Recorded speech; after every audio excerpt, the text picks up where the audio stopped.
Ndarakira ko mugabire data mudukurikirane Ange Michel Muhayimana ko baravugana ndabaye kaze mwese mu nyigisho no munsi muganiro cy'ukuri kubohoraganisha kibafasha gukura muntu no kumenya umwana wacu Yesu Kristo mbaye kaze rero mu nyigisho no munsi inyigisho igira 10 mu kukana bishuga twise mbega Kristo aragwara arapfa canke arakena twacha ku ruhande rw'ukugwara tugeze tubisaba no kwaregereza impera y'icigwa cacu rero uyu munsi nagira turabe icigwa tubandanya turaba abantu bagwaye misizano rishasha mu ntumwa canke mu bakozi b'Imana misizano rishasha tubona tukarabonye Yesu turabona ko atigeze agwara Petero ntaba mvuga gwara turabona Paulo ko yagwaye ayivuga mu Magalatiya 4 turabona Epafrodito umugendanyi wa Paulo ko yagwaye no gupfa ariko Imana ikamukiza na Paulo Yesu yaramukijije hanyuma uyu musega turabe uwitwa Timoteyo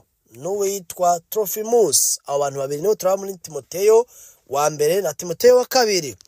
Timoteyo wa mbere turabona Timoteyo Paulo amwandikira muri Timoteyo wa mbere umurongo wa 23 arabango uhereye none ntunywe amazi gusa ariko unywe n'utuvino duke kubwo munda hawe kuko ugwaragurika uri maladif mu gifaransa you are sickly uri umuntu bishika kugwara cyane uragwara cyane nagira ngo ijambo gukunda kugwara nta muntu akunda kugwara uwo muntu ntaba nimvuga ikirundi itariyo nayo nyene iyo ariko uragwaragurika birashikira kugwara cyane uragwara cyane rero Paulo yandikiye Timoteyo umwigishwa wiwe Timoteyo mu pastori mu manuro nyinshi yamuhanuye inzira nakwiye kwitwara badakwiye gusuzugura ubusore bwiwe ngena nakwiye kuba umwungere mwiza ngena yigisha ukuri agashishikara gukosha ingabire yiwe Imana yamuhaye gusomera abantu ibyanditswe no kubisobanura. Paulo amwibukije amubwira ati kubera kugwara cyane mu nda kora ugwaragurika mu nda ntuhagarike kunywa akavinyo gake. Use a little wine for your stomach's sake and your frequent infirmities. Kubera ukunda bishika kugwara kenshi inywa akavinyo gake. Now Timoteyo yarafise ikibazo cyo kugwara mu nda kenshi cyo muri estoma. Nibaza ko yari kibazo yategwa na stress cyangwa y'igikorwa c'Imana yakora ko ministeri ya stress antreto cyangwa yatafungura neza cyangwa kwera ibintu yatwara ingendo ngira kicwa n'inzara ntafungure bikwiye. Rero Paulo aramuhanura ati umviriza mwene data nutamura kunywa akavinyo gake. Rero impanuro yamuhaye Paulo ntiyari impanuro y'intege nke ntiyari impanuro yo kutizera ntiyari impanuro y'umuratazi ukuri kw'ijambo ko Yesu akiza ikanamba yamunasengera abagwayi yari impanuro irimo sagesse. Kubera iki? Kubera umuvinyo vin ibintu biurimwo ibintu by'amabacteri n'ibindi birafasha gukiza mu nda cyane muri estoma no mu intestine. Ibi mushobora kumpaririza abaganga abadoktere makira kino gane mushaka kutubwiya cyangwa abahinga bandi mu bya science n'ibindi. Mugira ubushakashatsi umuvinyo uratuma muntu amera neza mu nda ariko idini ryatubwiye yuko gukoza n'akavinyo gakenya ku munwa n'imara imwe ku rurimi ubukozi icaha ubuzoja muri gehinomu siko batwigishije. Kumbure ndamaze kugicigwa cerekeye inzoga nayigeze kugizo nyigisho kera imyaka myinshi cyane vrema kumenze sonda zivugeko inzoga kunywa inzoga si icaha kunywa vin si icaha kuborerwa nico caha. Rero kwirinda inzoga ni ikintu ciza ariko kandi ku bantu bagwaye mu nda umuganga ashaka kugateganya inywe vin rouge akavinyo gatukura. Ndazi ku barundi benshi cyane ku bantu benshi muko mukuru kino kiganiro bavuga ati nitwababwiye ko bajya abantu basaze akabwira abantu baje kunywa inzoga sivyo mvuze. Ariko Paulo nimba wemera Paulo vyanditse ko ijambo ry'Imana bigenda gute wowe gucuze ubivuguruza ubihinyuza wigisha ibinyuranye n'ibyo Paulo yigisha bigenda gute ko urukura pasije abantu baje kuborego ninde muntu acunga abandi ninde muntu ashobora kubwira umuntu ngo ntakore icaha ninde yo gutera ubwoba ku buryo udakora ibintu kandi ibintu byose ukoze mu bwoba nta rukundo rurimo ntibavuye mu kwizera niko Bibiliya yigisha, kandi ibintu dakoze bivuye mu kwizana icaha. N'abantu bangahe banywa inzoga binyegeje bakanywa mu nzu mu bitanda, abapastori akanywera yumvise umuntu agaca yirukanka akanyegeza mu cumba. Ni bangahe muhira banywa inzoga impeke ndibagenda bayita inzoga iraho. Twigeze kugenda imakamba kuvuga ubutumwa kera muri 2008, dusanga abantu baho bose nimborerwa barongozi mu ishengero. Ndibagenda bayita basha inzoga ikogwa mu mpeke, apana impeke, ndibagenda bayita no gaha muri Amerika mpanda yibona, mugasanga barayibitse yarahiye disigaye bone dusanga abantu batama byarahiye baborewe. Musi mwe nicanda babwira ni erega mwaratewe ngaha ni inzoga munywa irababoreza. Abantu baborewe, abakozi b'Imana rya aprimid ryatu kwijisho. Urumva yuko hariho kurendenza rugero. Paulo ntiyamubwiye ngo urazuranwa kwera winywera, yambwiye ati kwera kugwara. Urumva ari gituma ambwiye ko akwiye kunywa inzoga. Rero abantu cavuga ngo Paulo ntiyabwiye Timoteyo ngo ninywere, ngo hari yico reka tunywe.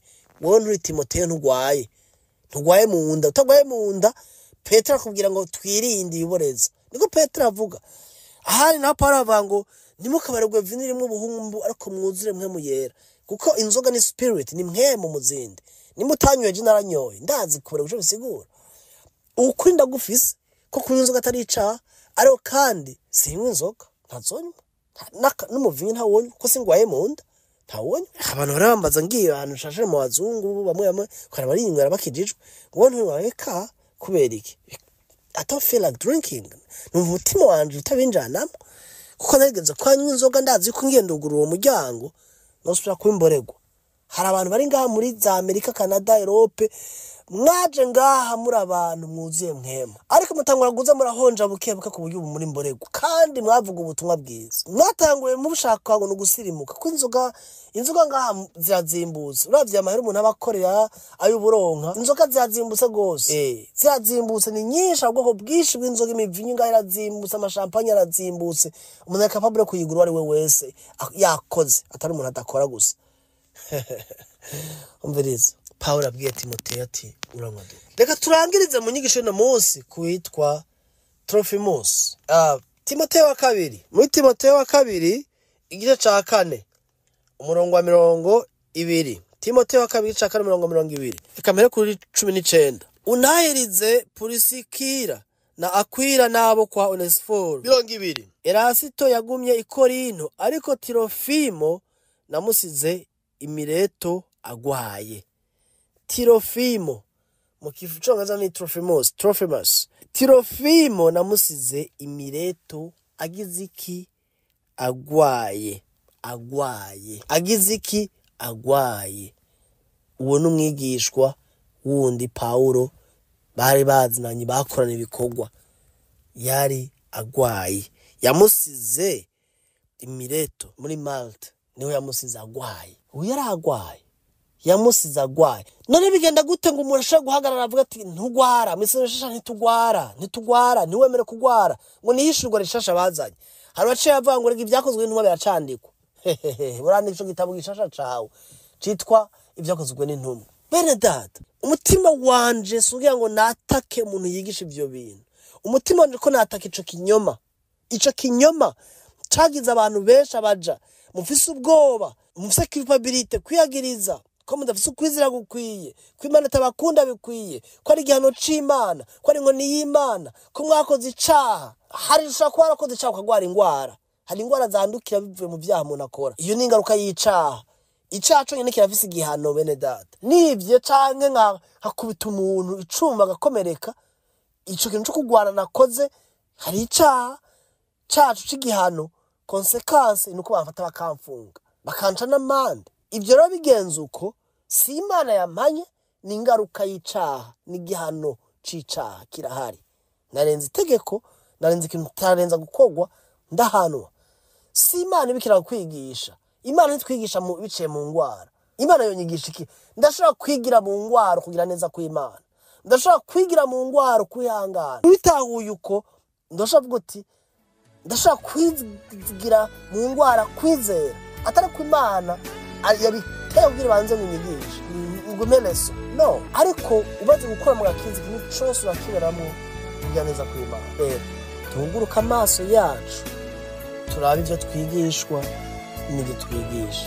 Timoteyo yaragwaye, uyu mugabo Tirofimo nawe yaragwaye, Paulo yaragwaye. Twe turi bande twigisha ibinyuranye n'ibyo? Turi bande twizera ibinyuranye n'ibyo intumwa zigishije? Musi